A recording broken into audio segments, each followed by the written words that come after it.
This is Louis Satchmo Armstrong talking to all the kids from all over the world at Christmas time. 'Twas the night before Christmas when all through the house not a creature was stirring, not even a mouse.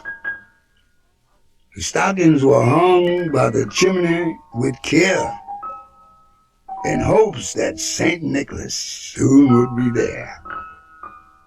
The children were nestled all snug in their beds, while visions of sugar plums danced in their heads. And Mama in her kerchief and I in my cap had just settled our brains for a long winter's nap. But out on the lawn there arose such a clatter, I sprang from my bed to see what was the matter. Away to the window I flew like a flash, tore open the shutters and threw up the sash. The moon on the breast of the new fallen snow gave a luster of midday to objects below, when what to my wondering eyes should appear but a miniature sleigh and 8 tiny reindeer. The little old driver, so lively and quick, I knew in a moment it must be Saint Nick. More rapid than eagles, his coursers they came, and he whistled and shouted and called them by name. Now Dasher, now Dancer, now Prancer and Vixen, on Comet, on Cupid, on Donder and Blitzen. To the top of the porch, to the top of the wall. Now dash away, dash away, dash away, y'all.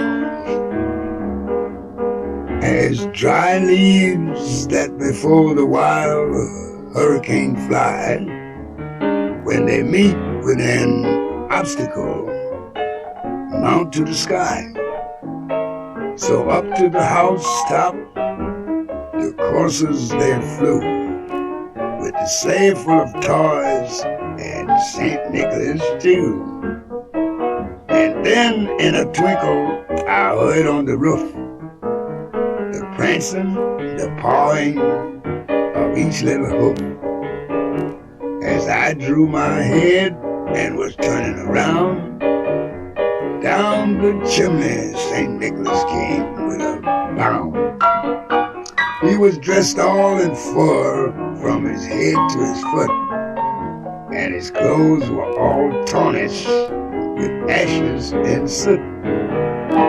A bundle of toys he had flung on his back, and he looked like a peddler just opening his pack. His eyes, how they twinkled, his dimples, how merry. His cheeks were like roses, his nose like a cherry. His droll little mouth was drawn up like a bow, and the beard on his chin was as white as the snow. The stump of a pipe he held tight in his teeth, and the smoke it encircled his head like a wreath. He had a broad face and a little round belly that shook when he laughed like a bowl of jelly. He was chubby and plump, a right jolly old elf. And I laughed when I saw him, in spite of myself. A wink of his eye and a twist of his head soon gave me to know that I had nothing to dread.